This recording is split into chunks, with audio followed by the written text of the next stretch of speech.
to my place and go, oh, yeah. So sitting there at 7 years, that's office into the office or these civil store. They're going to be this nice. But it's very expensive. The hotel. That would partially prevent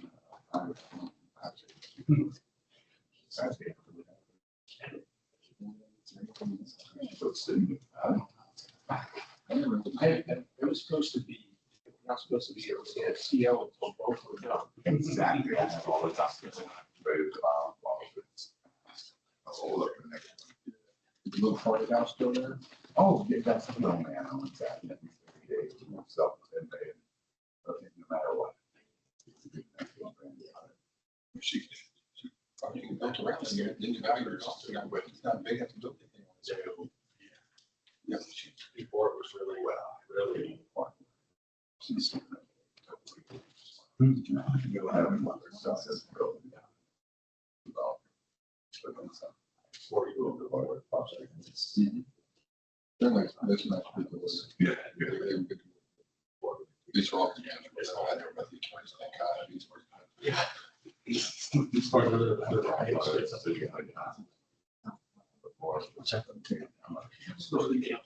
Like, try to. You watch him online. What are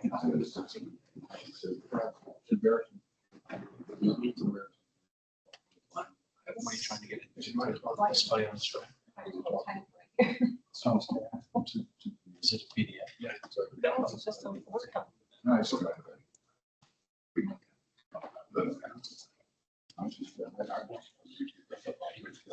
Brian. Okay, we can start with Michael, unless you want to kick it off, just to kick it off on time, and then as soon as Andy gets here, or whoever is, That's fine. if you'd like, and if you don't mind.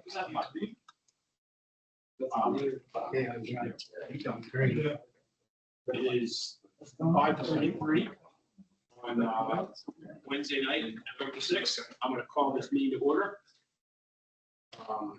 Since Andy's not here, I'll cover for him. I guess we'll start off with public comments. Do you have any public comments? I'd like to have a couple. Sure. How long be? A few questions. One was the Washington Street Park, which is running about 2.5 years behind. I don't know if that's ever going to be started again. Originally, we had allocated $1.5 million. Now I see we're down to 499,000. We did allocate $1.5 million on that. The other is we approved cameras 2 years ago for the intersections and got quotes and approval from the city police department and Mayor Jane, and everyone else. And we got the quotes, and that's disappeared under the last administrators of this committee. I'll name names. And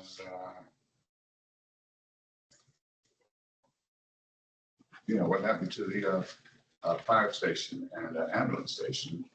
The piece of property in front of my building was supposed to be a storage unit.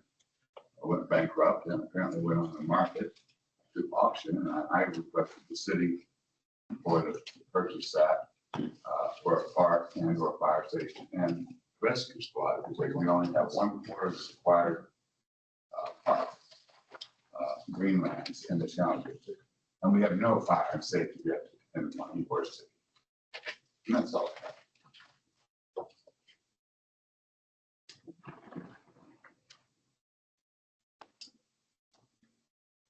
Any other public comment? I'd say all good ideas. Oh, irrigation, I forgot to say, there's no city irrigation for the city public spaces. So it has not been 10 years since we put in 8.5 years. I think when did we put in Washington Street Road, but done, designed it all, and the irrigation system. Yeah, that's to do all the irrigation. That's only been turned on recently when I had the new bamboo put in my building, which you took care of, and the other. That's ongoing services. I was just curious because nobody seems to know who's responsible for turning on the irrigation or using water? That's why everything's dead and dying. That's why they apply to the area. And that's it. I'm gonna say word. So Michael, just to keep this going before we turn it over to Andy, how do we respond to those, his questions and concerns? I don't know if we've got anyone here that can provide insight into this. Well, the vice chairman just showed up. So Henry asked a couple questions. The cameras that were supposed to be installed, whatever happened with that? Well, when he gives his update, can he provide that information? He's on the agenda. So that was one. You asked about where the money is for Washington Street Park. Yeah, we originally posted $1.5 million. And then I just see where it dropped, $499. Well, I think, Of course, that was being I completed think- 2 years ago. I mean, I know we hired a consultant. Yeah. So, Three consultants, this is the third one now, I think. Okay, well, since I've been here and Bryce has been here, we've been working with a consultant to do a couple of design concepts. And so that's the monies that were put aside was for the design. Oh, that's design only. Yeah, so that's why it's been dropping to pay the consultant. And then there'll be additional funding allocated for the actual construction. Okay. Yeah.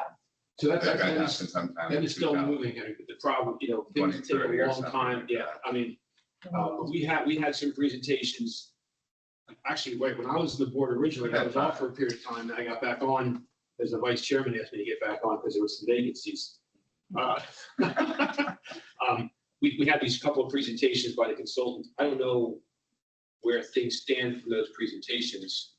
I know that they had some neighborhood meetings to share the Yeah, presentations. Yeah, so they presented to the CRA board, the concept that was determined between concept 1 or 2. And so they selected. And the last one, we've had many before that, before you do. Yeah, Go ahead. yeah, so this is all I've worked with. Dick Ty is finalizing everything after the CRA board presentation. And so Parks just did a final review, provided those final reviews back to the consultant. And so they're just gonna make those adjustments per Parks recommendation for changes.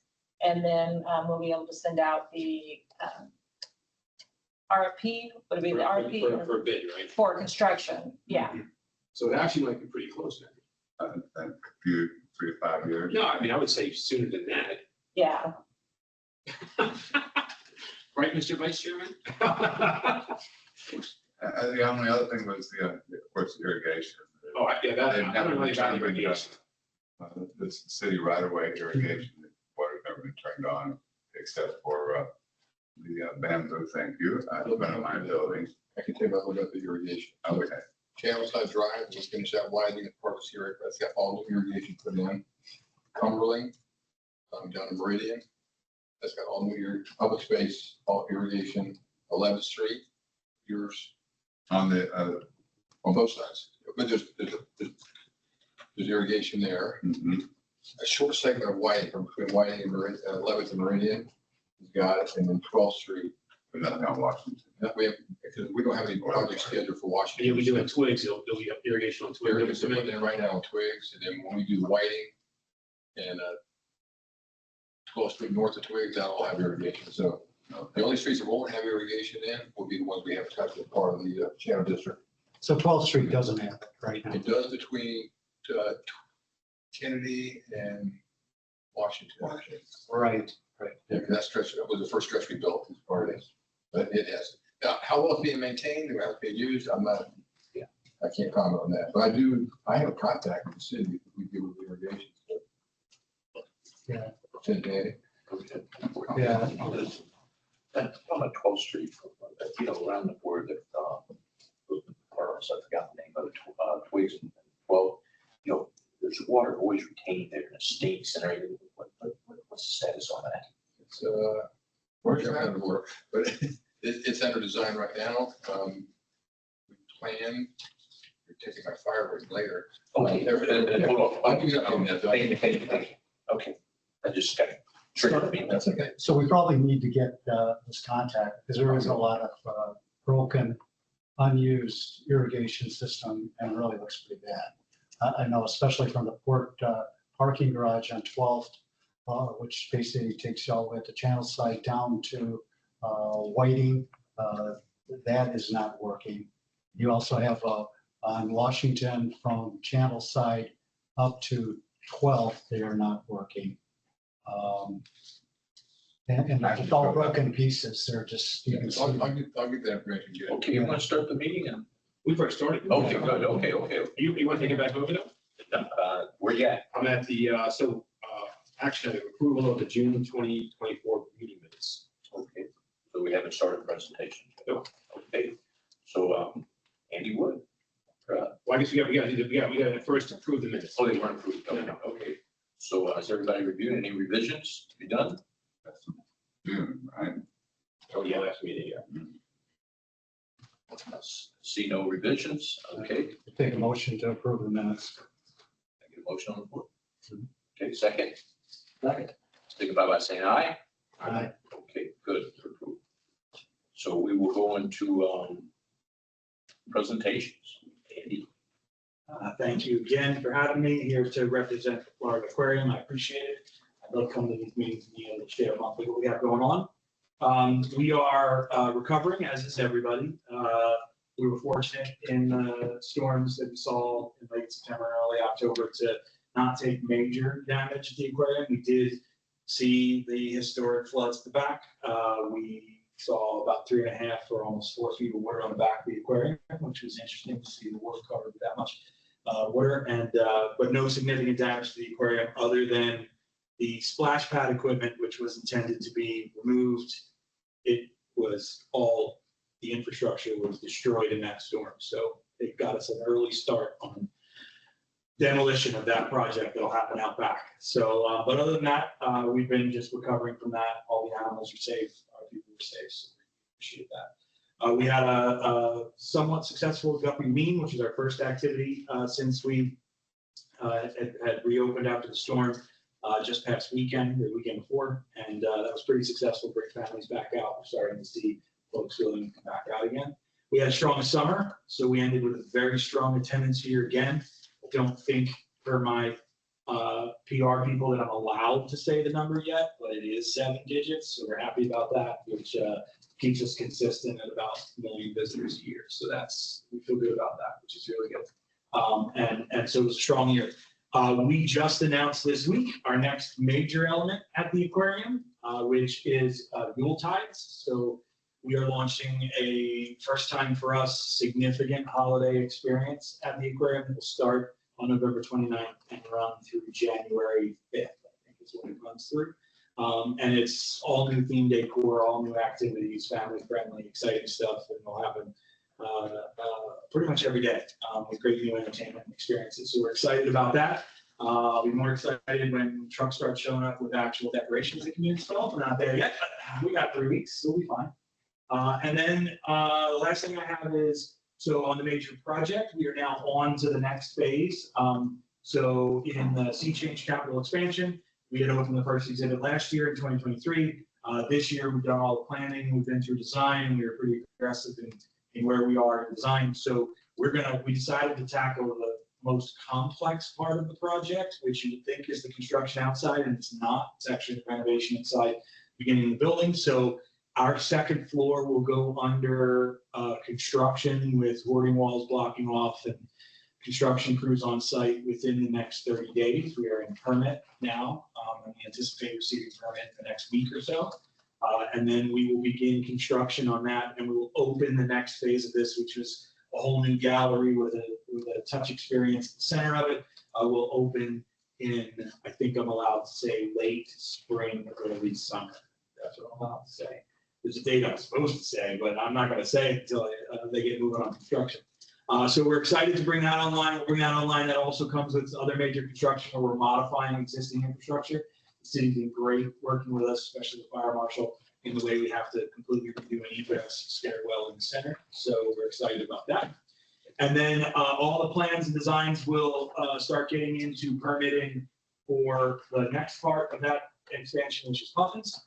And the Puffins will get done, and they have a 2026 time horizon on them. And at the same time, we will begin construction on the outside. So a lot of exciting elements moving into the next phase, and now that we've got the project moving forward, it's great progress, and keep updating on how we get going. It's majors that I have. 7 times 2. Thank you. Thank you. Any questions about? I have a question. Sure. Is the splash pad going to make a comeback at any point? I do know that's a popular attraction, probably more in the summer, but I didn't know if there was thoughts on it coming back in a different There way. will not be a splash pad that comes back the way it looks now. Our outdoor experience is going to incorporate some water play elements, but it will be very different than the traditional, more water park style splash pad that is out there. There will be water play experiences as well as some tactile play experiences in the outside, but not the full splash pad. Any other questions? Andy? Okay, thank you, Andy. Thank you. I appreciate you guys going to sneak out like usual, but I appreciate that. All right. Thank you. Well, have a nice evening. Thank you. Okay. Next item, Captain Danny College. Good evening. Thanks for having me here. I see some familiar faces, and I'll introduce myself. Dan College, I'm a sector captain, so my area responsibility is basically picture I-4 south to the water, to the river, up to Tampa Heights, all the way out to the county line out by 6 Mile Creek. So downtown, Ybor, Channel Side, the Arena District, everything attached to that. It's a little small area.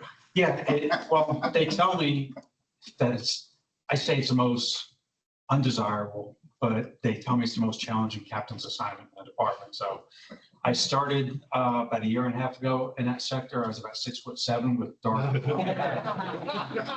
Here I am now. But no, I enjoy it because there's so many different.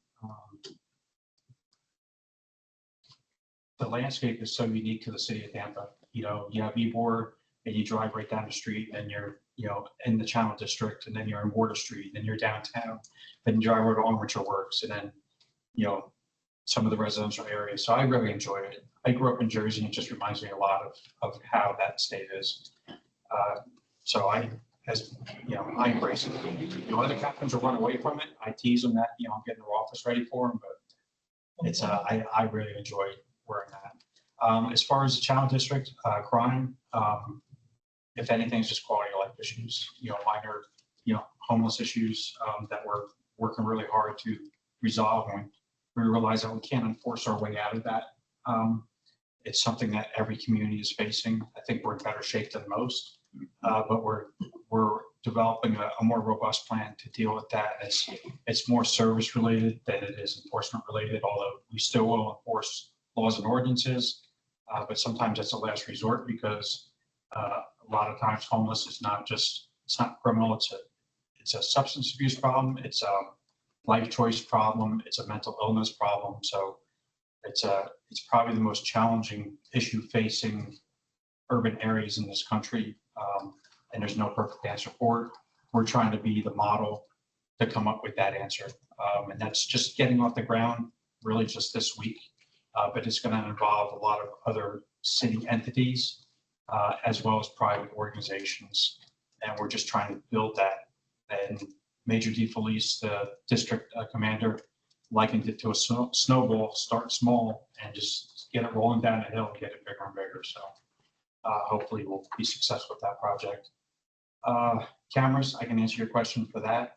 Yes, I will be the first one to say there's been some hurdles with that, but I'm happy to report that I spoke to Detective Dave McGinnis tonight. He's the brains behind that. I can't speak at his level. I just don't have that bandwidth or knowledge, but he ran into a problem. The company that provided the wireless to Wi-Fi ability for the cameras to communicate with each other was absorbed by another company. So they had to redo the proposal. It was being rewritten today. But the timeline that Detective McGinnis gave me is he's looking at a 90-day window for acquiring the camera equipment. And that includes cameras that are not in stock. And he's looking at like a 30-day installation window. So we're looking at 120 days. The storms put us behind a little bit, obviously, back-to-back storms. I don't think many areas, except for the the Big Bend have experienced that lately. But yes, he's very optimistic with that 120-day window. Did you recall where they are? Because I know 12th Street was one of the targeted areas to end up getting the cameras. I tried digging through my emails. I need my email. I have a archive. copy, Mark. Do you? Okay. I know there was I believe 13 locations. Yeah. There were 2 that were presenting issues, but I think they were resolved. And they're not to spy on people, they're for an incident that is taking place, and then there would be research. If there's a crime or. I could tell you, and we are very appreciative because I wish when I was a detective back in the day that I had access to the cameras that we have now. I will say that's a game changer. It's probably our #1 piece of technology that helps us identify people and solve crimes. It's amazing. And you're right, it's not to spy on people. I mean, there's so many cameras, we can't spy on people. We don't have the time or the screens to do that. But it's so great that our real-time crime center is very, very beneficial. They are Johnny on spot. Like if we get something that happens, and again, Ybor is one of my areas of responsibility. It's a lot, but if something happens, they're on the cameras and we're trying to track, like say it's a vehicle, which direction did it go? And then start looking at the cameras in those directions and get our helicopter up with their camera. And it's just, the technology is incredible. I wish I had as a detective instead of the old knock on doors and, get people to talk. Do you know if there's any type of report that's come up with this team, what residential properties have cameras so that you would know of an incident that you could tap into their resource to be able to help you resolve the problem? The broad answer is yes, sir. There is. Being a captain, I have to be a generalist and not an expert in a lot of things. But what we do is people can give us access to their cameras, say like a Ring camera. They can give our real-time crime center access to that so that if, say, an incident occurs, we can do that research to see if the camera captured anything. Or if we do a neighborhood canvas or survey after a crime, we can ask people, hey, you have a camera, here's that evidence.com or Axon link that you could provide that video to so that we can compile it. It helps a lot. I think, and it's probably more robust than that. I'm just trying to give you the answer I know that's a fact versus just guessing. But I know it's got to be much more robust than what I just provided. Any other questions? Just a question about noise complaints. I know a couple of years ago, city council passed a new noise ordinance for Channel Side, and I think when Water Street went through the rezone, it was included as well. Have there been a lot of noise complaints that are going on? Too. 602 Channel Side, 602, towers yeah. of Channel I Side. live in. Very, very familiar with that. So what they did 2 years ago, there's right now, there's only 2 districts remaining that fall under the noise ordinance for the decibel meter reading, and that is the Arena District and Ybor. What about the automobile itself? Everybody's got the loud. And they love The loud music? They love to go through. Just driving really. It's really all these languages. Well, there's- Engines. Right, so that, for instance, that's modified to us, that's a state statute that the officers can enforce. Some are very proactive with it. What they'll do is. We have one every morning at 3:15, obviously, the bartender somewhere. But it does every single morning, Yeah. it's just, Well, if you can tell and I have me steel shutters, that which helps. has noise blocks, so I can still hear it. The cameras will pick it up. Oh, that's true, okay, thank you. So- Pick up. I could also tell you that, again, I'm familiar with the ordinance. One of the issues was like 602 Channel Side. They had the ordinance, they lobbied city council, and they were able to remove the channel district from the noise decibel meter to an interpretation. The issue with that is it's open to interpretation, right, and discretion. So there's a prima facie of a violation after 10 o'clock at night, but prior to that, it's up to determination but they also get a 5-minute warning. So for instance, 602 Channel Side, I don't want to single them out, but I'll use somebody else as an example, is 123 Main Street. If they have loud music and we get a complaint, we go to them like, hey, this may meet the criteria of the ordinance. We're asking you to lower the music. They have 5 minutes to comply. That 5-minute warning applies for 48 hours. If they lower the music to an acceptable level and it doesn't go up and above that, then they're in compliance with the ordinance. If they raise it up again within those 48 hours, or the next night they raise it up.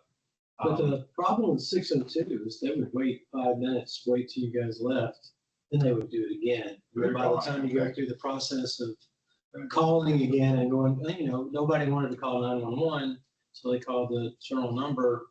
And, you guys have dealt with, you met with our folks and everything. I have, and Larry and yes, Steven. Larry, Steve, and Amy. Yeah.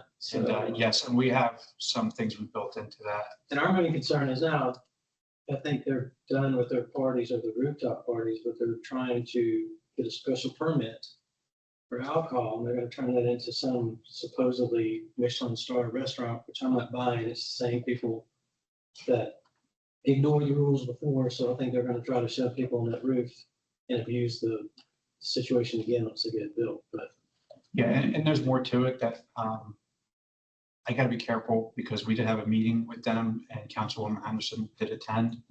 But I'm being careful what I say, because again, this is all public record. Yeah. And there were some things we talked about that Councilwoman Anderson couldn't be present for because it involves something that may go before City Council later. Gotcha. So I know what you're talking about, but I just don't want to go into those specifics, just to protect the integrity of as this. long as you guys are aware and realize that you guys are hot. I'm very aware. Captain, we appreciate you here, but can you also, if possible, on Fridays and Saturday nights, be more cognizant of the channel side going from where you're talking about 606 all the way up to Twigs, because it is a racing zone, noise. There are a lot of residents that are there, and people trying to sleep and whatever, but it's pretty bad. I know even at Kennedy and Channel Side, that has become a donut intersection for people to race their cars and so forth. So, The cameras would help that. yeah, well. Yeah, they love to come off of Davis Island and rip through Meridian. We have, Tensions and. we have put together operations where when I say an operation, it's an operational plan where, the shift commander is in charge and they direct officers to be in certain areas for proactive enforcement for situations such as that. Right. Those are some of the things that we've done. We also track street takeovers, and that's a bigger issue with the, overall with other agencies, with the county and our department, and we work collaboratively for that. We monitor social media. If we have intelligence that there's going to be a street takeover or an attempt, our real-time crime center monitors social media. We work with the sheriff's office, other agencies. We even work with Pinellas County and St. Pete, and we try to prevent that from happening. There was one an attempt, but they tried to get one together last weekend. It started out in Hillsborough County. We were aware that they were starting to form. We usually get about 15 minutes warning based on social media posts. They never made it into the city. In fact, my understanding is they moved north into Pasco County. We share that information with other agencies so that they can get out. And one of my things that I like to do is deny them the opportunity. So if we have information they're going to try to occupy a certain parking lot, we'll try to deny them access to that parking lot. It doesn't make them happy. They get upset with us, but I'm okay with that because now they have to go find somewhere else. And the hope is eventually you just want to just wear them out and just send them home, for not that, because it is dangerous. And the governor and legislatures agree with that. Now there's more robust laws, for enforcement efforts. Okay, one more thing too, so you know that part. We just, this board actually had, U-turn signs put up at Cumberland, Meridian, and maybe further down. If you could make your patrols aware that they're up now, because there's been a couple of pretty bad accidents right there. And what they're doing is they're coming north on Meridian and then they're taking a U-turn to be able to get to the valet parking at Water Street. And a lot of people can't gauge that turn, so they have to back up and return. And so it's caused a couple of accidents.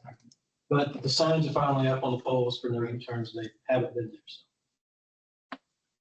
The only other thing, I mean, you covered traffic. Do you have any comments concerning break-ins within the area? We had some downtown in the parking garages. It was a group, we identified the group, we made arrests. A lot of the car break-ins they're not break-ins, are unlocked cars. Still same crime, auto burglary, but it's an opportunity. And they'll just go through parking garages or neighborhoods and just pull door handles. And we do like public information releases asking people to lock their cars because vast majority of thefts from vehicles are unlocked, like very, very high percentage. And people, be careful what I say, but they're leaving their firearms in the cars. And that's where a lot of the guns on the street are coming from, is from unlocked cars. So, you know, I think the state of Florida even recognized that it was so prevalent that they tried to pass a law saying it would be misdemeanor if you left a firearm in your car unattended and was stolen. But then again, it didn't pass, but the other aspect of that is, well, that people probably won't report it because they're going to get trouble for it. Okay. One other thing I wanted to address, it really did fall on channel, falls more in the Arena District and Water Street, but there's a media coverage about a murder-suicide just this past weekend. There's some misinformation. It read that it occurred in Tampa and it did not. So we received a call from the sheriff's office, attempt to locate a female because her phone was pinging in the city. We found her car. Unfortunately, her body was in the car that we found. Contacted the sheriff's office, and also JW Marriott reported that there was a man on the roof, and they found that man had committed suicide. Sheriff's office was able to confirm that the crime scene was in the county and not in the city, so they took over the entire investigation.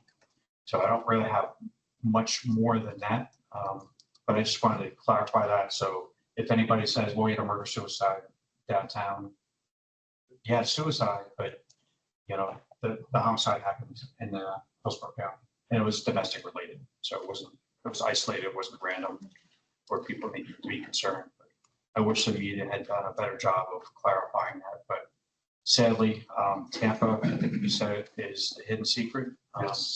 And anything associated near Tampa will carry the Tampa brand, even though it may not be an incorporated city of Tampa limits. And we're aware of that as well. We try to kind of diffuse that when we can. Same with Ybor.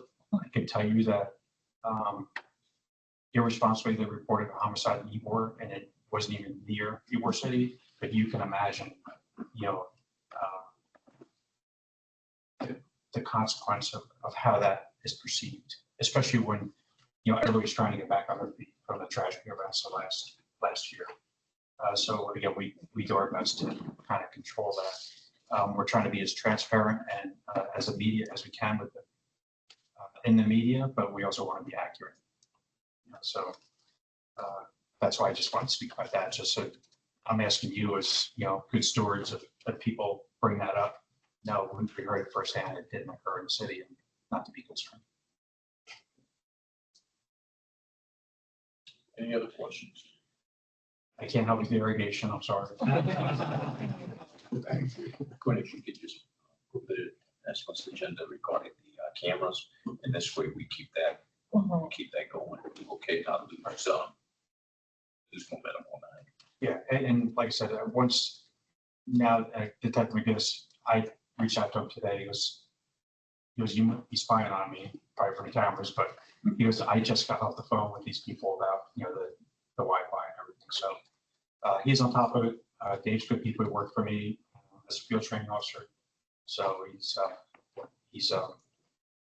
he would be the guy I would pick for this job. So I'll follow up. And Yeah, that's what's on our next month's agenda. We'll keep Right, and I keep Courtney updated too. I can stop in and harass her from time to time. We're in the same office. So we find each other. Where's that at? Is District 3 TPD station. No kidding. Yeah, Okay. so I'm there for now on 22nd Street until I move downtown. Okay. Okay. So. Well, fantastic. Thank you for being here. No, absolutely. Courtney's, she sees me walking in, she turns around, shuts her door, pretends to be on the phone and, Uh-huh. Good. but no, I really like, her and Brenda Thrower is the Ybor City CRA manager. And it's great having them there in our district because I can just walk out of my office, walk into the lobby, walk into their office space. Yeah, And I think our communication has been.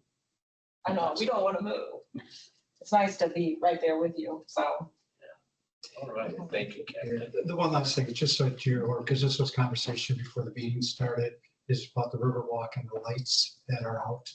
So it's completely dark going through this. So Is it like, is it sporadic, like, or is it like a whole section? it is the whole section. It's storm related. Yeah. Right, storm related, Okay. but it is, you can't see, I mean, all the way up to, we walked into from the beginning to Curtis Dixon, and it was completely out. It's more of a- Sections are being brought on, I mean, it's taking time to call over that Right. area downtown. That's how I'm Right. patrol. But, yeah, but it's just patrolling, being aware that. Now they get started so fast. Right, Now, I do have officers dedicated strictly to downtown, which includes Channel District. Again, I have officers, so I have patrol officers, right, dance calls for service, 911 calls, but I also have liaison officers that they'll still help out, but they're dedicated to downtown, which includes Channel, Arena, Ybor. And what I'll do is I'll tell them, direct them. I was gonna say ask, but I try to ask because it's nicer, but I can tell them because they work for me or I work for them, but we'll do extra patrols on the walk. I'll try to get them out. We call it the Bobcat because that's the brand, but the side by sides that we have them because they're highly visible as well. And I know our bikes in the daytime are on Riverwalk, but I'll increase the patrols there, especially since it's dark. Thank you very much. Okay, thank you again. Have a nice evening. Appreciate it. We proceed to John. And then, Update. Okay, these are, it's not pushing to traffic. rapidly moving along on Twig Street, if you haven't noticed. I'm going to kind of give you a snapshot of what it's going to look like Yes. before Thanksgiving. Before Thanksgiving, we will pave the westbound lane. I'm sorry, the eastbound lane is closed right now. We will have the landscaping done on the south side, all the concrete work done. We are going to then shift traffic so that right now you can go westbound. Right before Thanksgiving, it's going to shift and you're only going to be able to go eastbound, westbound will close. So it's going to be it's pretty drastic shift, but we'll have new barricades up and stuff. From a perception standpoint, everybody to know part of that work is going to involve taking all the oak trees down that are on the north side of the road. Okay, we were planting new ones, but the road gets wider in that area, so the trees have to come down. So just in case you hear any flack with people, I was telling you the band, oak trees, we'll be taking them down. We will be finished with that segment of Twig, which is basically 12th to Meridian, will be finished by mid-April to late April.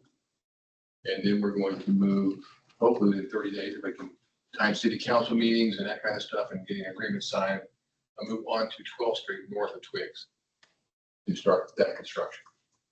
We don't want to start that before we get Twigs done because I don't want to start affecting all your east-west routes. So we get Twigs opened up completely, then we'll go work on 12th. And that is completely storm drainage, new water, sewer, and take care of all the flooding problems. It does flood. yeah, thank you. That project is probably 10 months to 11-month project with some phases, which I'll share with the CRA Courtney and them. You guys can see, and I'll come back and talk to you about it if we need to. When we finish that project, then we move, that will have new irrigation. It goes in. Then we will roll down and complete widening from 11th to Meridian to Channel Side, I'm sorry.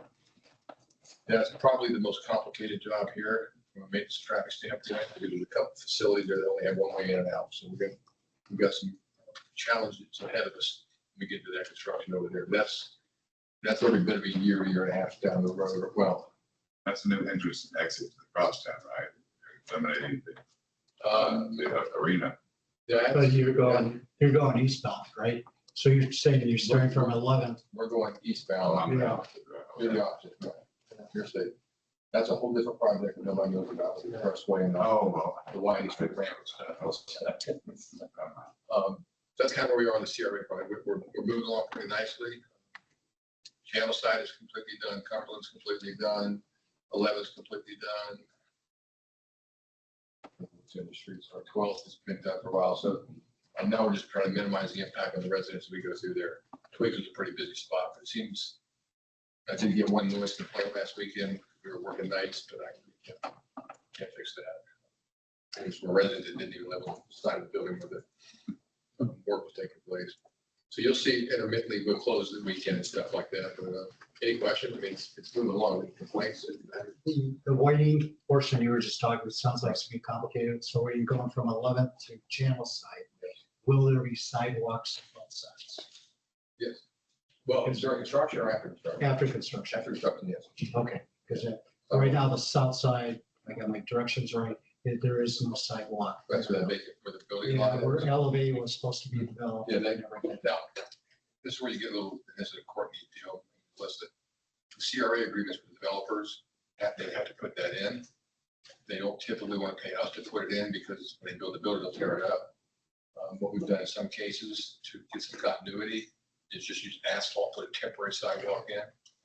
That's something that we'll work out though, at the time we're going through it to develop that GMP.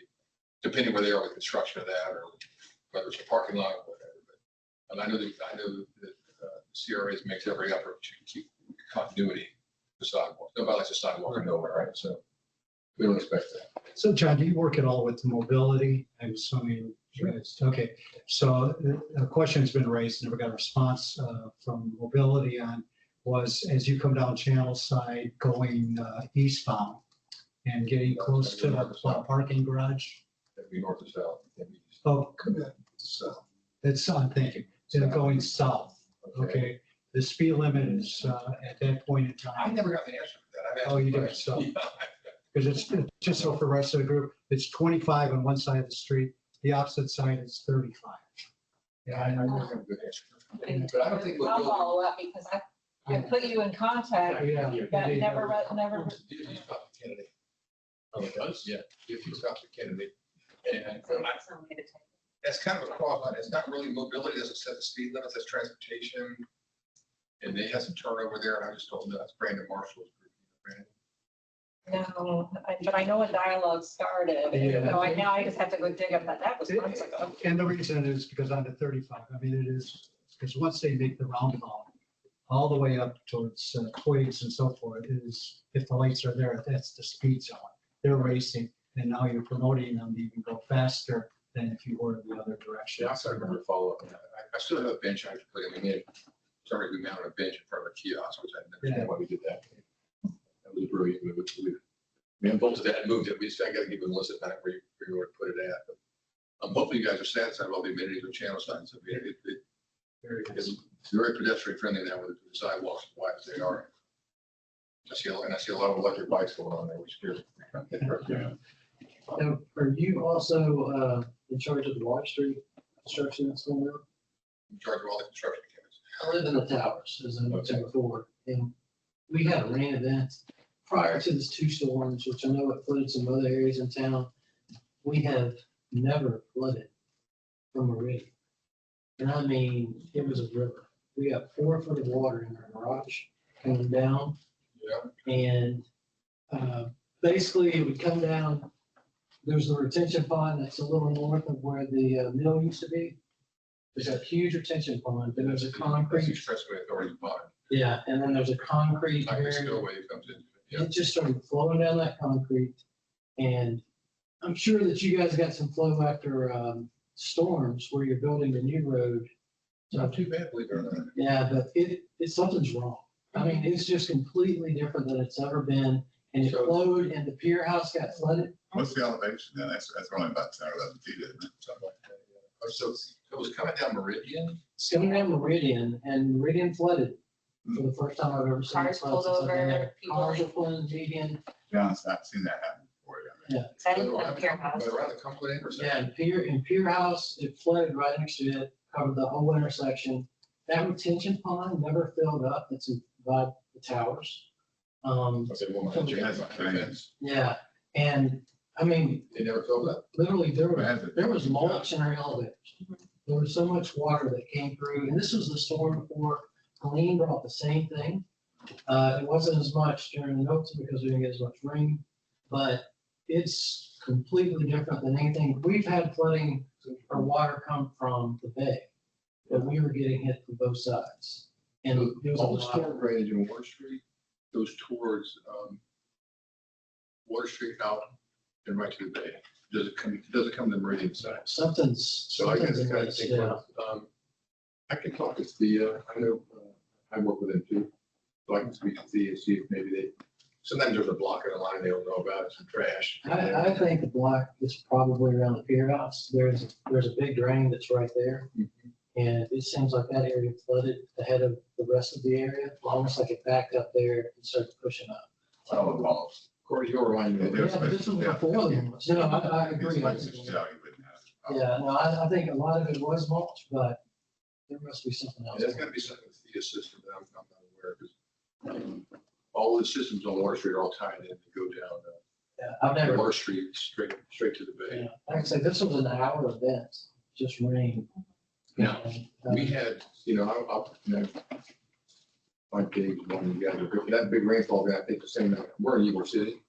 so, and It rained so bad there, I mean, literally, it came into our building, over the curb, up the sidewalk, and we never seen anything like it. I mean, I've been there 37 years. Wednesday, September 11th or Wednesday. It was a Wednesday. But it was- Yeah, I just remember, although I know they called us, we're trapped in the building, so go to your car, you can't get out.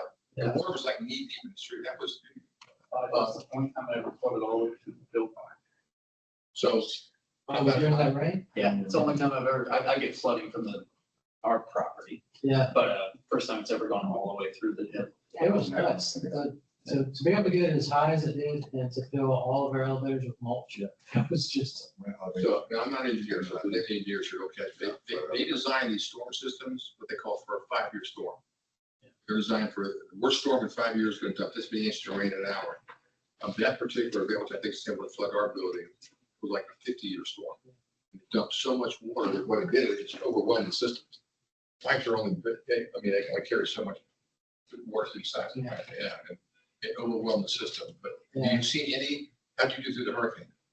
Helene, we got the same thing. Helene, we got more water in that particular storm. Milton was fine. Milton, we didn't get the surge, but the surge got us from below, but at the same time, Meridian was flooding and coming down onto us as well. And that's what we haven't had before. I've never seen that much water come down Meridian. And I know that one was a 50-year storm and all this, but Yeah, one was a 300 storm, actually. yeah, that one rain was crazy, but the way, I mean, we look right down on Meridian from our building, and to see the way this retention pond was fine, and it was building up out of Pier House. And once it started doing that, it started kind of. I'll ask, I'll talk to Jenny if she's a mate. And I think there's another pipe in that big field that used to be railroad tracks. Yes, there's a lot. I don't know if that's, Those pipes, we did that work too, so. yeah, I don't know if that's stopped up or something as well. No, but- those pipes actually, they didn't connect anything on the road, they connected with a swale. Yeah. Through there, and that's what they ran into. Yeah. But they're all, we put all those back in place for them. I'll check with the, see if they had. any- Yeah, because I mean, we've been through other hurricanes where we've had surge and everything, and it flooded on the 12th Street side from the base, but not enough to get into the garage or anything like this. And this was like twice in a row, something's. I'll reach out to Thea and see if they can tell us anything. So that's why I'm saying where your money's being spent. Hopefully you're happy with it. It's a nice project for us. It's been looking good. We're working, you have to have the right personality with your guys. My guys are all wearing uniforms. I don't want, I don't want residents to complain. I don't want to hear any problems. We've kept a police officer out on twigs for the entire day shifts are out there just to help. Because people don't pay attention to signs and barricades. I can't help them at night. We're not there, but during the day, we got a police officer out there to help with traffic and also to get people in and out of their garage. I didn't realize how carefully public their traffic and sales, because the third day construction, they let me know they were 4% behind and it was all our fault. So, okay. So we're relatively happy how it's going. We'll continue on with it. You do a good job, you guys. So if you do, I don't really, honestly, I don't care about your meetings. If you got a question, you got a comment, please, you can call me. I'm pretty good about answering the phone. I'm pretty good about talking. I'll come visit you. We'll try to figure out what we can figure out with. Okay, any other questions for John? Thank you very much. Thanks, Always nice seeing you. I'm calling. You can call me. Take care. When we go on the break. You know, more than that. I understand. Thank you. We'll do that. Take care, John. Beneficial bridge study, Mr. Kim. Do you want to intro? Sure, yeah. Well, let me introduce myself first. My name is Bryce Barringer. I'm relatively new to the CRA. I just stepped on the staff back in April. I'm the urban planner who works under Melissa, who's the senior projects coordinator. And we have been working with Jacobs since July to do the feasibility study for the future potential Riverwalk extension under Beneficial Bridge or around it.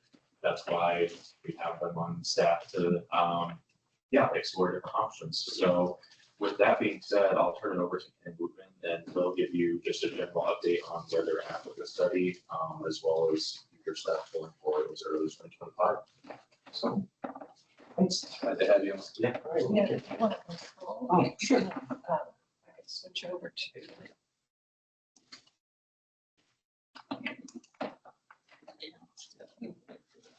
You put it on whatever presentation you want. All right, so wasn't sure how much detail or what kind of information you guys want to hear tonight, so I'll kind of breeze through it a little bit and then just give you an opportunity to ask questions and, maybe tell me what you want to hear that you didn't hear. So,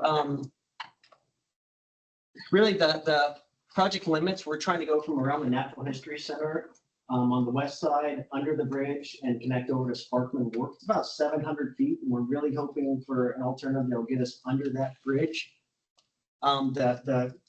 Really the scope of what we're doing at this point is a feasibility study. So we're trying to see from an engineering and environmental perspective if it's feasible to do the project and also identify cost and then maybe what some next steps would be, what kind of permits you would need, funding sources if it's something that would be outside of something the city would fund.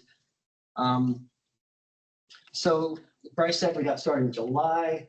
So some of the things we've got covered so far, we started meeting with some of the stakeholders on the project, some of the property owners around it. We done a preliminary environmental analysis, also got a preliminary survey so we can understand clearance under the bridge to figure out how much room we have to work with. And we started some initial engineering of the crossing under. Also, as part of the project, we're going to be identifying what permits may be needed. So if the project moves forward, what are the permitting agencies, who are the stakeholders, who we're going to have to get concurrence with, that kind of stuff. So we started having some of those meetings and identifying that. On the engineering side, we did get a survey to get some clearances. It's very little room under the bridge. Parks and Rec wants 8 feet of head clearance. We could probably go down to 7. So with that, it's probably going to be a partially submerged section to make that work. So it'd be basically like a concrete tub, probably about 1.5 feet below the water level with walls. We did this in Jacksonville on the Riverwalk up there. Have a design that's been in place for a bit. No maintenance issues that we're aware of today. City hasn't called us to complain. So it does work. It seems a little sketchy, but it's a design that's proven and works. Right now, we're looking at probably around the second span of the bridge is about how far out from the shoreline we would need to go. So it's inside the limits of what's there on that current dock that's in place for the water taxi and public docking space there on the west side.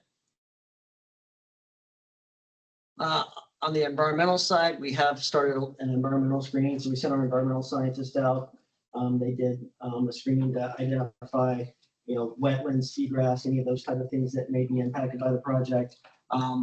We're also starting to do some preliminary screening of, historic land use to identify any contamination issues, cultural resources, any utilities, depending on what alternatives we go with, and just all the impacts that could be as part of that project. Public outreach, so far, we did meet with SPP, Port Tampa Bay.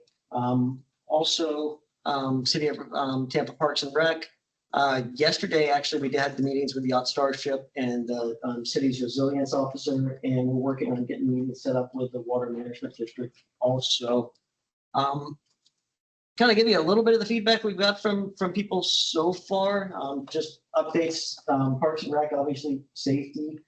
They would prefer, they're the department within the city that, owns and maintains the Riverwalk. So obviously we need their concurrence on this, any alignments or any alternatives that are moving forward.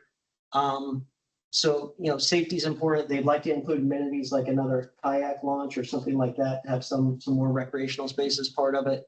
And the other thing that's important is that public docking space along with the water taxi access. So if we have to come out anywhere that's going to impact that, part of our analysis needs to replace that facility so that they still have that. We met with SPP. We know they have a long-term lease on that parking lot area. They don't have any short-term plans on the site. So, our alternatives are going to be looking at the current land use there with understanding that if they do something with that site, that may impact the route from under the bridge going over towards Sparkman. Port Tampa Bay, we met with Port Tampa Bay, and really the primary concerns are safety, obviously, the security zones that have to be met, and that site on the southeast corner is where provisioning for the cruise ship happens. So when the cruise ships are in port, you've got the trucks that are doing all the loading and unloading. So we need to make sure anything we're doing through that site takes into account where that provisioning area is, so that we're not creating a safety hazard with the pedestrians, and making sure that has access. And since the meetings were yesterday, we don't have documented notes yet for the resiliency officer or Yacht Starship. So we'll provide that in the next update. Next steps, we're going to keep working on concepts. We're going to, like I said, we've got a preliminary alternative we're working on for the underbridge crossing. We're going to start laying out alignments and basically how to get from the existing Riverwalk to the crossing under the bridge, and then how we get from there through the land side over to Sparkman Wharf. And we should have our report done around January, so early next year. And we'll be able to come back and meet and do an update at that point. Was there any look at going over the bridge, similar like they do in Pinellas with their walkways? Yes, that will be something it's going to be considered. I think the preferred, I guess the ideal is that if they could go under, but I think that's going to be a consideration, as well as potentially enhancing that existing crossing that's there now. Those are kind of the three alternatives that are really in play. But yeah, and over crossing the bridge, there are some challenges with a bridge crossing, just in the profile and the footprint. It takes a lot of space to do that. So I'm just a little surprised on, because that crossing that's currently there to go there with, you've got, the pedestrian button and whatever. It just never seems to really backlog, which would be one of the main reasons for people getting on and off Harbor Island there. That why need to go through the complexity of all this than to try and work with what you currently got there. That's I'm on it almost every day, and I just don't see issues with crossing beneficial at that location. yeah, the only thing from my perspective is the safety. I know we went out in the field review, and the cars do fly off Harbor Island across the bridge, and there's not a lot of sight distance. So, that's one factor. That's why if that crossing remains and the, whether it be from an engineering, environmental, or cost standpoint, the undercrossing isn't feasible, I think an enhanced crossing there is just something to get a little more sight clearance. What can do to slow the vehicles down a little bit and make that a little safer is probably one of the other things to consider. The only other concern on what you're working with is another hurricane. If you're building this underwater already, and the impact of what could be to that structure and destroying it, what could happen. Obviously, you'll be doing all the studies. Yeah, and it'll be hard. It'll you can't design for everything Mother Nature can throw at it, but from a surge standpoint, it should be able to overtop and drain and dry out. So So just back to walking across and not really doing much. I mean, you look at what you do at Strass right now. I mean, you are walking across the street on Cass, I believe that is. And, yeah. I mean, I hate to have this work for years and years before getting, at least moving forward and getting that completed.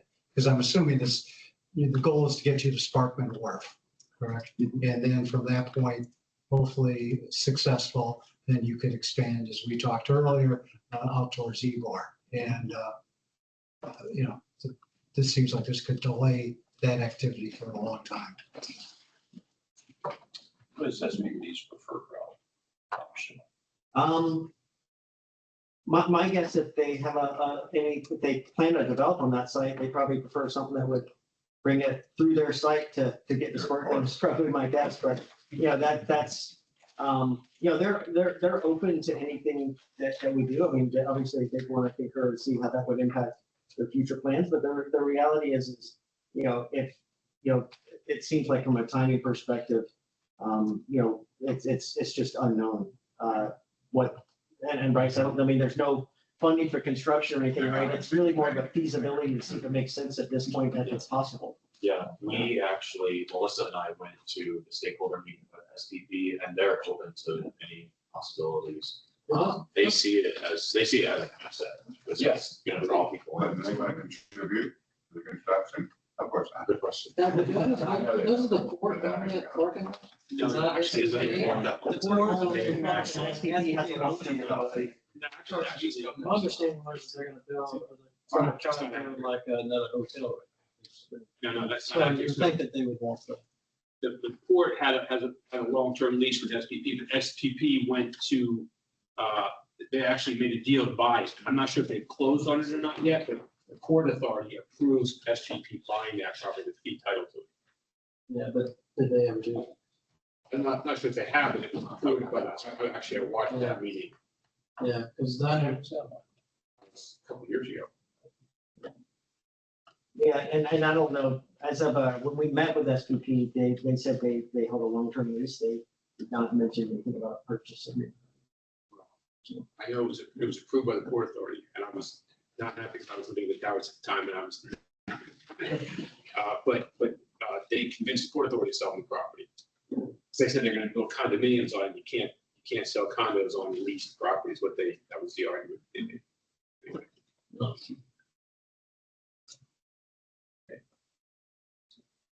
Any other questions? Thanks for the outcome. Absolutely. So we will see them again. Yes. Oh, I was gonna say, so this one, we're coordinating with the downtown district too, because it's right on the boundary. Ideally, we would like to aim for the March CRA board meeting, where we would do a grade. So they'll most likely come back and do an update to the CACs in February. Yeah, February is ideally where we're thinking. Yeah, and then it'll go to the CRA board. March. Ideally. Yeah, March or April. Yeah, March or April. All right, well, thank you very much. appreciate this. And thank you for your patience. Okay. Larry Robinson, CRA Arts. Welcome. Oh, yeah. You can sit down here, please.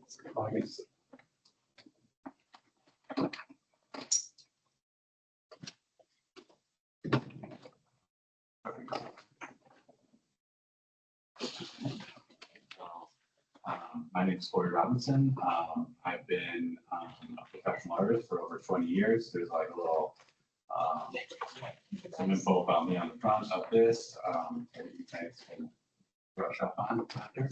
I came from managing public art for a nonprofit in Pinellas County for the last couple of years, and before that, I was in the corporate world creating and managing art for urban outfitters globally, opening their stores and installing their art. And so it's nice to be at the city. I live in Tampa Heights, so I'm real close, and I came on shortly after Bryce in May. It's been great so far, a lot of learning, but I'm jumping into some art projects in some of the districts and working with Melissa on developing a process for requesting art for the CACs and for the CRAs. Coming in, there wasn't really a process or like a way that was like really organized, like you could keep track of like what has been requested by the CACs or the community to procure any art in the districts. So. We're talking really murals, right? No, this is like sculptures, murals, depending on your CRP, depending on the plan. I know a few districts are getting their plans rewritten, so I've added some new language in those to accommodate some different projects because each plan's written a little bit different, so it's been a little bit of a challenge. I've gone through most of the plans and to see like what the options are and like what we can do in each district. So I will just a click. Yeah. So this is just kind of looks like a lot, but it's really not that crazy of a process. This is kind of just like a flow chart of like how it's going to go. So the first step would be public request. So either the request is received from the CAC or a community organization or a community member requests an public art project. And this can go, so the request will come in, and then step 2, I'll meet with the CRA manager, in this case Courtney. We'll review the request and see if it meets the CRP. That's the biggest hurdle, or the SRP. And when it does meet that, we can confirm funding, see if there's funding, and then we'll develop a project worksheet. This is all, this whole process too, just to be completely transparent, is like new, and as with every project, it might adapt a little bit to fit the needs of that project. If it's a sculpture, it might change a little bit. If it's a mural, it might change a little bit, just depending on timing and fabrication, stuff like that. So we've created this worksheet. It's also a draft. I've already done it for a few projects and kind of rewritten some of it already to like fit the narrative for those projects. So this isn't set in stone, and it will be ever changing. But the process itself is like what we're trying to kind of nail down to streamline getting some art procures. Step 3 would be if the decision is, if it's in the CRP and there's funding, then I'll be working on the worksheet and moving the project forward. If not, the CRA manager will report to the CAC the reasons why it may not be able to be funded if that's not in the plan or if there's not money for it at the time. Step 4, I'll develop a community meeting and listening session. We'll do a community survey. We won't do any art projects without putting out a survey to the community. So if you guys have an email mailing list, get as many people as you can on that email mailing list, because that's the easiest way to push out the survey without having to spend money on mailers and things like that. So, and then we'll look for the CAC recommendation for funding. I'll coordinate with all the internal departments to procure the art, and we'll build an art selection committee. And this committee is going to consist of a City of Tampa owner department rep. So whatever parks or mobility or whoever we need to be coordinating with, a CAC rep, which will be chosen by the CAC. You'll appoint your rep to be on the art selection committee. That can change for every project, whoever has the most want to be a part of it. A public arts committee rep. That's the public arts committee is what the City of Tampa uses to select artists and to move the project forward. I'll provide a visual arts expert depending on what the project is. If that's a sculptor, if that's an art teacher, if that's a muralist, someone that has some stake in the project and can be really beneficial to it. And the CAC will also pick a community representative. Whoever you think that maybe it's someone in that specific area of Channelside that like would benefit to be the voice of that neighborhood or that street. So once that's all developed, there'll be I'll set up the meetings for them. Step 5, I'll develop the scope of work, which you can stuff. Oh, I didn't just go through. There I am over there. Paperwork, developing the scope. I'll develop a timeline for the project. We'll develop a call for artists, and that's really where like the worksheet comes in, because on that worksheet, it'll have information like about the project, because what I've learned in the past is sometimes my art personally doesn't fall into the criteria of these calls for artists. So like, I want to make sure that the artists that we're like applying to it are the people for the job, just like any other job application. You don't want to apply for anything that's not really what you're for. So make sure that the call for artists is very thorough and detailed. And the minimum we would have is 6 weeks for a call. If there's hurricanes or something, obviously we'll extend the call and do what we need to do to get the artist to apply. And we'll schedule the selection meeting. So as soon as the call ends, we can move on to selection. This next page is just kind of like some things that'll be in the call to artists when we create it for each project. Step 6, talk about the art selection committee. You can see the art selection committee over on the right there. So when the call closes, the application will go through an internal review. That'll be me. So if you know, just looking through the applications, especially for like sculptures that have to be, we need the sculptor to be able to provide engineered drawings and like from an architect like sealed and you know, especially for hurricane stuff. So we really have to make sure that everyone's qualified for that. For a mural, you know, or like some other different kinds of artwork, you can maybe get a newer or like emerging artist to do some of that work. So the selection committee will determine the final pick of the artist, and that can also be, there might be one artist the selection committee chooses, or we might choose a few artists, pay them for designs, have them do a presentation to that art selection committee, and then that selection committee can actually pick up those designs, but we'll pay those artists at that time. The initial application will just be previous works. So once the selection committee picks, we'll notify the artist, make sure they're still on board. This is kind of like a little bit of a, you know, it'll go from the CAC request and the project will start to the art selection committee. And then obviously for CRA board approval for funding. This is just a little drawing of path to great public art on the right. The 7th step would be, I report the selection to the CAC, will provide the design and the presentation. And then it goes to the CRA board, goes to contract development and approval. That's for with legal and everything, get the artist signed on. And then implementation of the project, which is like really the greatest part. It's pretty much started, but this is really the greatest part. It's step 8 when the artwork is, you know, I'll work with the artist to schedule the completion of the project, whether that's delivery, site prep, installation and all that.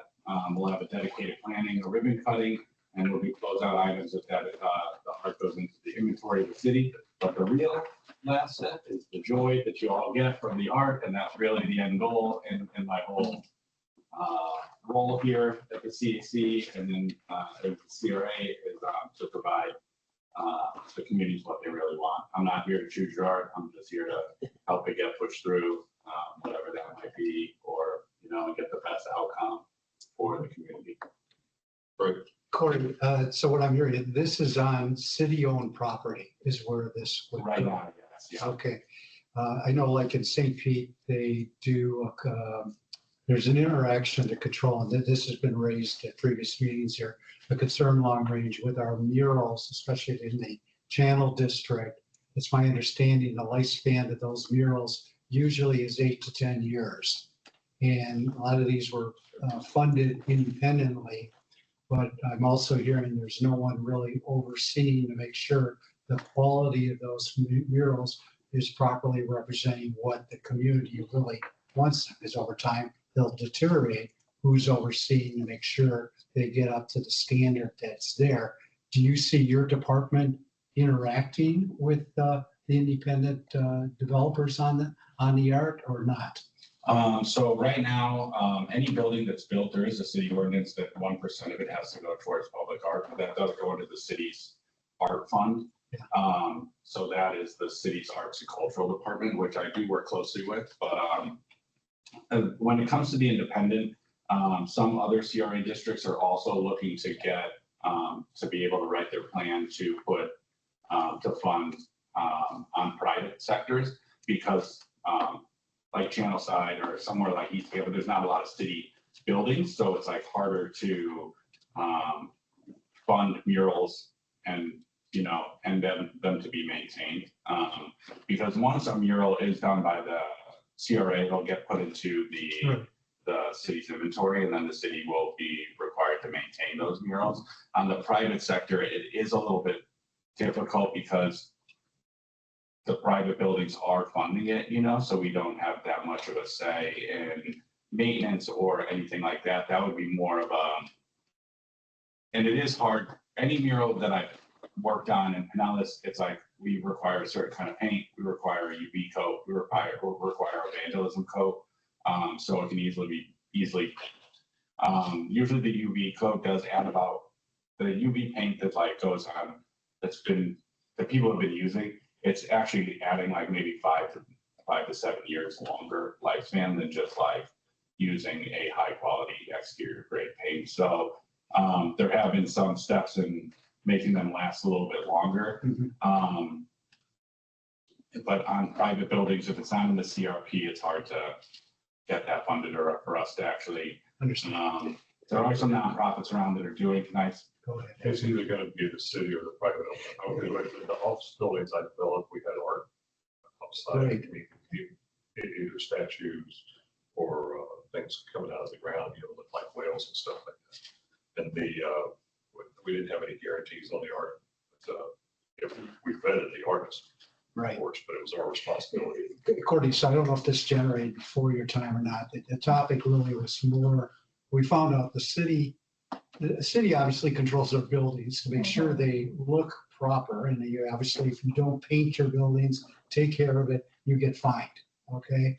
But there's no one that's overseeing within the city to make sure the murals are doing the same thing. And so I guess I'm surprised, and that's my understanding in St. Pete, they do.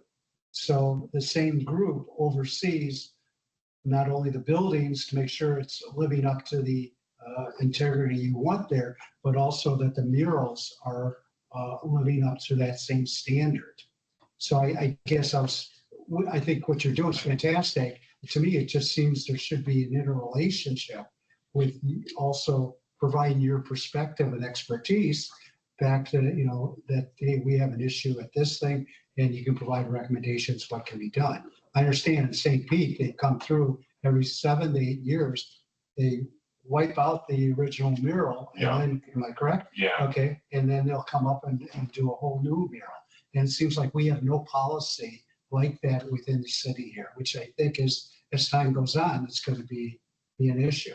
And there are some, so St. Pete, the company I was working for, Creative Pinellas, we had every artist sign a bearer waiver. So like there's an act that was put into place like in the early 90s, I think, and it's like the Bearer Act, and it's like about artist rights on murals and other public sculptures. So if there is no contract with like that waives the bearer right, an artist can easily come back and be like, you can't paint over my artwork.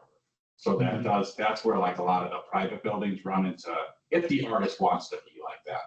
You know, we ran into that a few times in Pinellas, in Largo, where an artist was like very unhappy that we were going to paint over a very destroyed mural with like somebody else. They felt like it was their job to fix the mural, but they lived in California and wanted to be flown out and wanted to be put up for like 2 months to fix the mural. And it's like the city actually dug back through the city of Largo dug back through their contracts and did actually have a bearer waiver signed. So like with the private businesses, there's a lot of great people doing great work in Tampa. There's a lot of like great muralists, and if you ever need something done on any buildings and it's like a private building, I can put you in touch with a lot of great people that would probably give you a great price on it.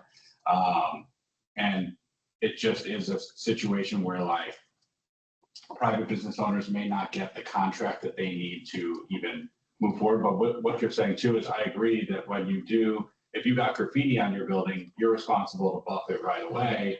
But code enforcement, I don't think can like have the visual means to look at the mural and know if it's like in disrepair, you know, and compare it. So that might be something bigger than me, and it might be like more of a code thing where like, you know, the same graffiti task force that like might send you a notice for, you know, your building if it got vandalized or something and you need to paint over it immediately, you know, might be able to kind of assess murals that are like kind of falling down. But then again, it's falls on the private business to Right. fix the mural, you know, so that is a tricky situation. But Thank you.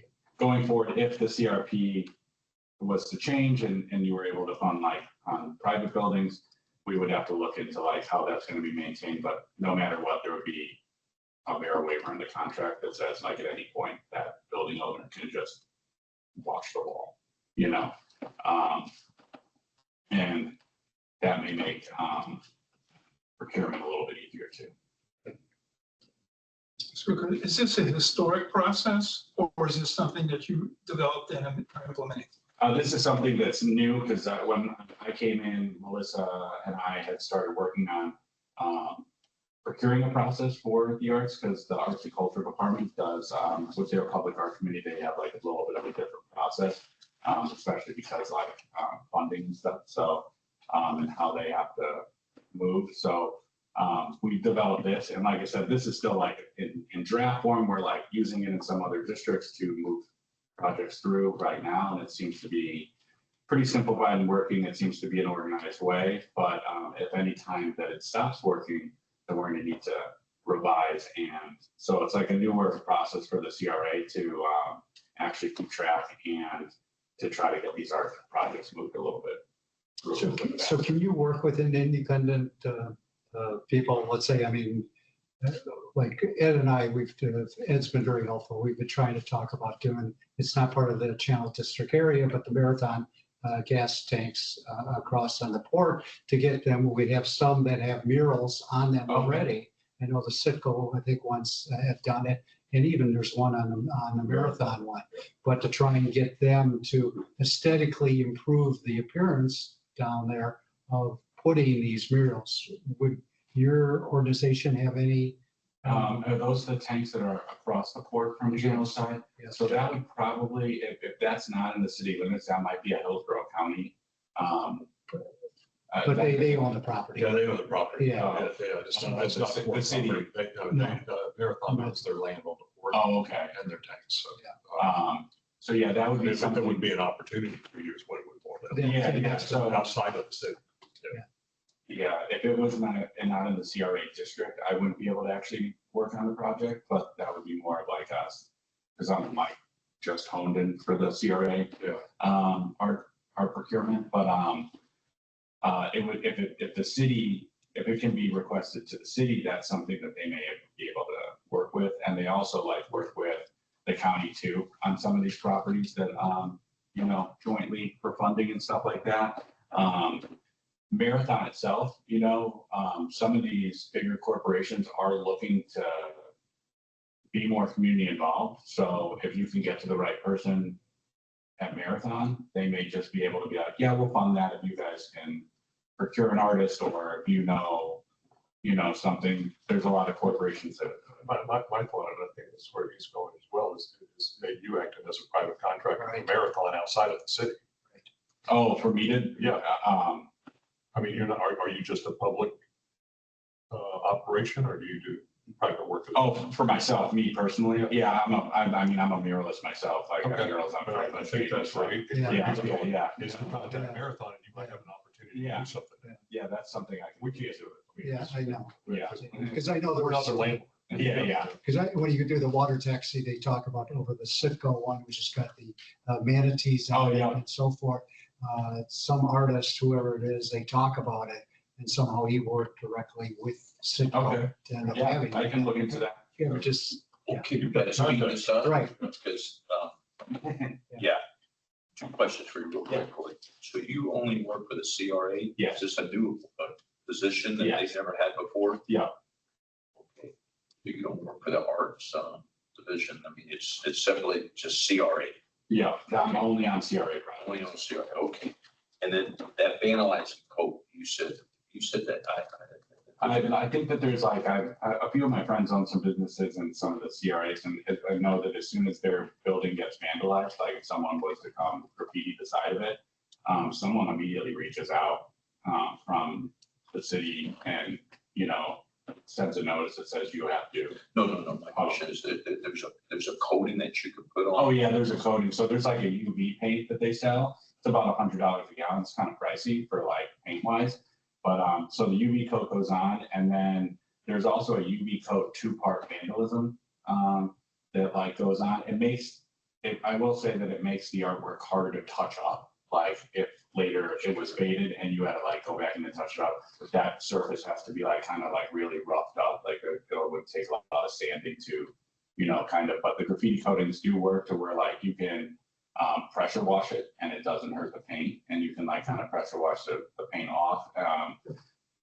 There's like a resistance to it that doesn't, like some of them have it so like if you were to paint over it, the paint would just run down the wall.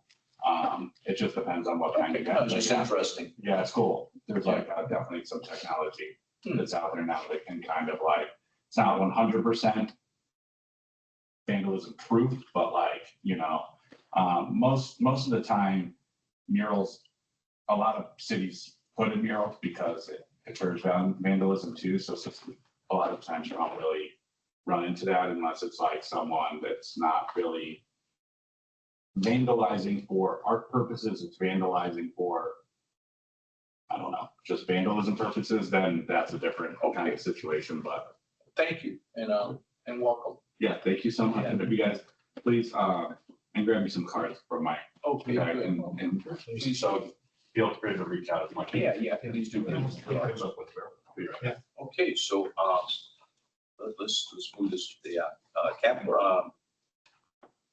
And those are the spreadsheets that are attached Okay. to your, so this is the these are the new spreadsheets that the projects team puts together to summarize where all the, which projects are being done in each of the CRAs and the status of each. So, it's a small update. So any additional information, I can always seek additional details for you. But one of the first sheet are the projects, and the second sheet are the commercial grants. So we have in Channel District just stage work so far that has come forward for an interior grant. So you'll see these spreadsheets. So anytime you want to look these over and want additional detail, that's when I work with Bryce, Melissa, another individual who works for Melissa, Nick Bennett. So I know for the sake of putting it on the spreadsheet, we don't have a ton of detail, but I can always give you additional detail. So these are the reports, and then you'll eventually start to see the housing spreadsheet similar to this. As we roll out, the grants are established for the 30% set aside allocation for the affordable housing. The parks will be developing a similar spreadsheet for updates on where those grants stand. Okay. Good deal. Any questions? Okay, see none. No December, January meeting, next meeting in February. Is there any business to go? Because we missed a lot of meetings. Well, the December, no CAC is meeting in December. The only reason I was gonna ask everyone here, the January meeting just falls on January 1st, which is New Year's. Yeah. So we either move the January meeting to a date that's agreeable to everybody. Otherwise, it's on New Year's Day, so we wouldn't be meeting on New Year's Day. I just think that because we've lost so many meetings and But I thought we didn't decide to cancel December. I thought December was going to continue. I know it was brought up, but I thought decision was knowing that it was at the August meeting or July meeting. July meeting was going to be canceled every year. But Yeah, well, that was the December. decision that from administration, July and December, we wouldn't be having July, that'll probably be written within policy. No July, no December meetings. is that a Why- policy now? Yeah. It's not in the policy now that we were directed that all December meetings would be canceled. And the reason for December, because you're talking early December, so I understand if it's conflicting with a potential holiday, but it's not. Yeah. Why would you cancel? I mean, to be, not just like Well, you're bringing up, is it just not to have a fair? meeting again for another 3 months. Yes. I think just equity, just. Because some will be canceled because it's too close to the holidays, so they're just doing everyone. Yeah, and just to free up everybody's schedule for the holiday month of December, right after Thanksgiving. So, It seems like as time has gone on over the past few years, the holiday season starts. Now. Sure does, Mr. Project. November I- I- 1st. I know. Oh, I remember when I had my own company, it never stopped. Okay. But, it just seems like the holidays just linger from the week before Thanksgiving. 3 through weeks before January. Halloween. So is it the pleasure of this, do y'all want to have a meeting in December? Is that what you're saying? I would be in favor of December meeting. I just think that we've missed so much I and think we have missed a lot. Yeah, if we have business, that's why I think that we piled on a lot of. We want to take, as we get, set a date, as we come up, say, is this worthy of having a meeting? Okay, let's do that. Yeah. I mean, no reason to have a meeting, they should have a meeting. But if there's business, Yeah, we have business, yeah. we've missed a lot of, I mean, how many meetings have we missed this year? Yeah, Three in a row. Great. yeah, well, the weather events or. No. I'm Yeah. not pointing no fingers. I'm just saying. The last meeting I was pregnant, now I have a 3-month-old, so I haven't been any meetings. Yeah. I mean, That's a good judge. I tell you what, at this point, let's set a December meeting. And then we'll figure if we have no Any business? business, yeah, Yeah, and I can work with you on that, okay. to determine. I know some people are about ready to tenure out here. And I mean, how long ago did we approve the cameras to be installed? I mean, and, again, we're hearing another delay tonight, that they're not going up yet. And it just, I mean, it seems like at least we would have been. Say no more. I got your point. So Yeah. December, at this point, we're having a meeting unless there's no business, and you can get me on that. Yeah. Okay. Okay, new business.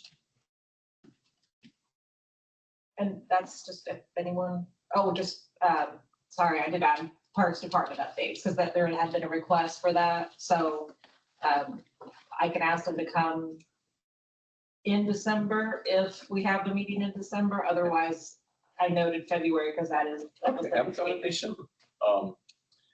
Because I mean, December falls in what day, man? It's not around the holidays. I mean, we'll be working. Everybody, yeah. And then announcements. Do we have any announcements? CAC now? And again, I apologize for saying a lot tonight, but, okay. It's okay. The, No, it's good stuff you said. Just want to move it. okay, so just in case, what Courtney ended up saying out, that people are aware that there's a TCO meeting tomorrow night.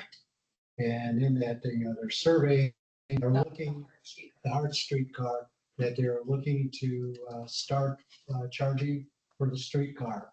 And I mean, I'm understanding it's somewhere between $1 and $2.50 for a ridership, which, I mean, you look at currently our group on your personal tax bill, and we were talking about this before the meeting.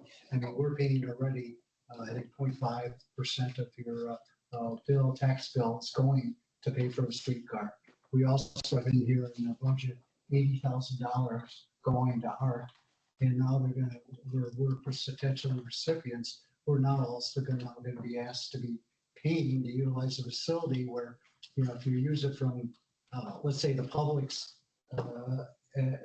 exit to go to the aquarium or go to Amelie, you're going to pay $2.50 for that. It's absolutely ridiculous. And again, my other point on this is in looking at their budget for the last 3 years, their revenue generated from advertising, which should be a key thing, with Bud Light or whatever on there, is exactly the same budgeted every year, though their overall viewership and impressions upon a consumer have more than tripled.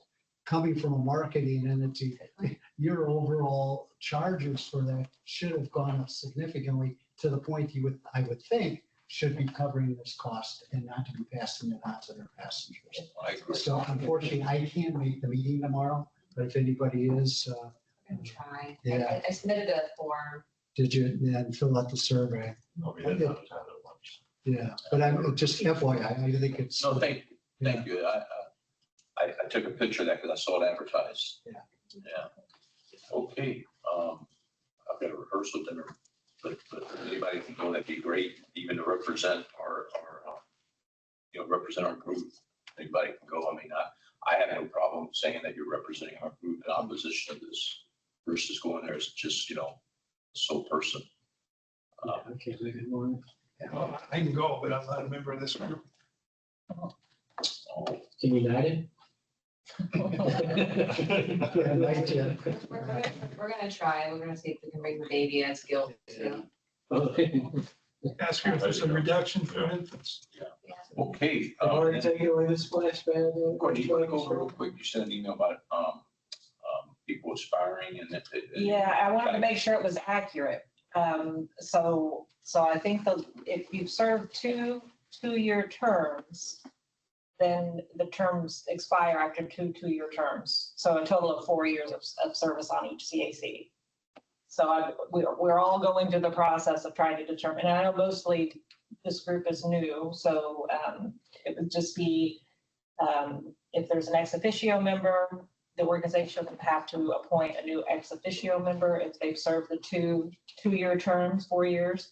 And then at large is, again, the same term limit. So I saw they had yes on me and Michael. Is that? Yeah, and is that accurate? Because, I stepped in a year ago, so I mean. Okay, so you want us to confirm that? Yes, yeah, I don't know how many years based on my research, I think you've served beyond 4 years.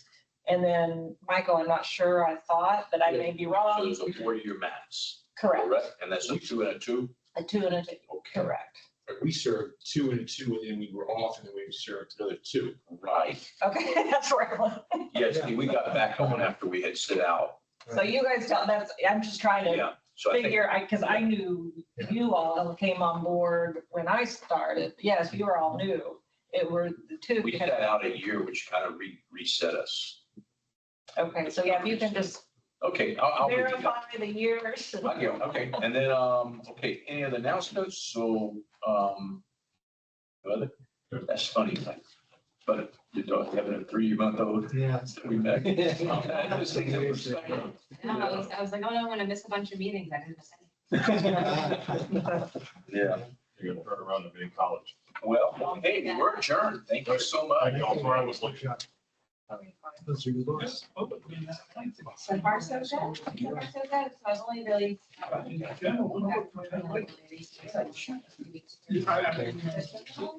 Thanksgiving, everybody. Yeah, happy Thanksgiving. So what's Sean doing? He is the senior VP of operations. One of the next. Okay, Yeah. Very Okay. community based. he was comfortable with that. Yeah, so mostly on. No. It's always out here. Here, let's, Doing. He's got great relationships with people, Yeah. really for capitalizing on that. So did you, receive the various? I believe we should- Is that what you walked? Not really.